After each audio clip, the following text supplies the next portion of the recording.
Welcome back. In this video, we're going to look at the four reasons, the only four reasons that anyone buys pretty much anything.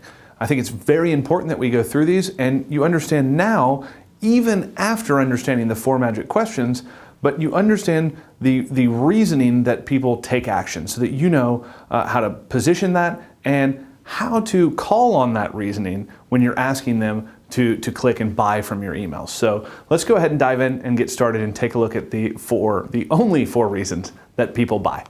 So the first reason, personal gain, right? Pretty self-explanatory. It's selfish personal gain. Now, if I'm going to buy something, it's because it's going to get me something that I want, get me further, have me, whether it's personal appearance, whether it's to be stronger, smarter, faster, whether it's to be to have a bigger market cap, whatever it is. Personal gain is a powerful buying trigger, and one that you need to keep in the back of your brain as you're writing your emails. Now, if you're not calling on triggers and you're not referencing personal gain in your emails, no matter what you're selling, you're missing a major buying trigger.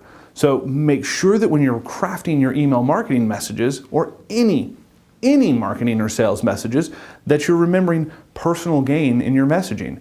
We're going to talk a lot about how to put this in play with cueing the click and click triggers and your body copy. But it's important for you to understand this now so that you can put it into perspective as we dive a little bit deeper into the nuances of email copywriting. Okay, apparently we go 1-3. We're going kind of odds even, so I'm just going to go through these real quick. Number two, so personal gain being number one. Number two is logic and research. All right, logic, especially when you're in a bigger purchase or bigger buying cycle, you have to understand that people are both going to apply logic, which usually is math, right? Math and logic go hand in hand. So when you're leveraging pricing, discounts, this is important to know that you're now speaking to the logical buying decision and research. People are going to research your brand. Now, as you're making declarations and statements in your email marketing, you need to keep this logic and research in the very forefront of your mind. You need to logically explain as you're going through why someone should take action now, why they should buy. Now that may be timing, that may be price, that may be a number of different things, but if you're not leveraging logic or comparative research in your calls to action, then you're missing out. So keep logic and research in mind when you're building out your email campaigns. Now, the third part is social proof or third-party influence. This is so important, so important. And think about it like this. So let's talk about personal gain, right? That's obviously selfish and we all have that, and it's a primary motivator in anything we do. But personal gain makes me believe in me and goes ahead and says, I'll probably believe that whatever you're selling does whatever you say it does or it should do.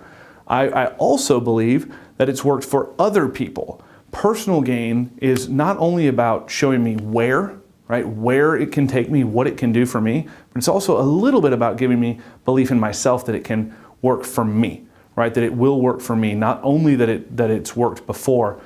Social proof is that it's worked for other people, right? It's worked for other people like me, or ideally in a worse scenario, right? In a worse situation with more roadblocks or speed bumps ahead of them, it worked for them so that I can comparatively say, well, if it worked for them, I'm in a much better position, so it'll definitely work for me.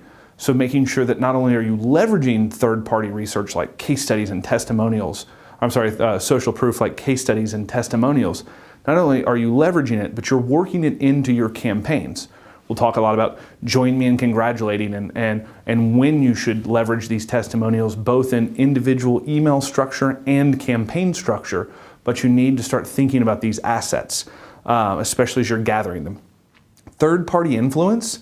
So if someone else has said something nice about you or your brand or validated any point that you're making, you need to have a list of that and you need to pepper it throughout so that you can influence the buying decision, right? So I believe that you can do what you say you can do. I believe that you've done it for other people. I believe that other people other brands and other industry thought leaders or credible news sources say that what you say is correct, I believe that you can do it for me. All right? These are three very important aspects and nuances of why we decide to buy.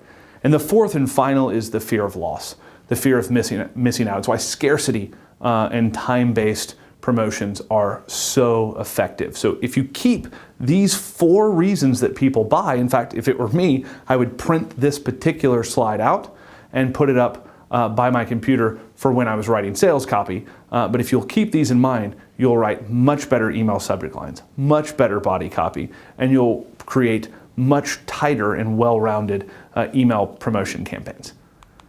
Now, in the next video, we're going to dive into the points of belief. All right, the points of belief. So I'll see you back in that video in just a second.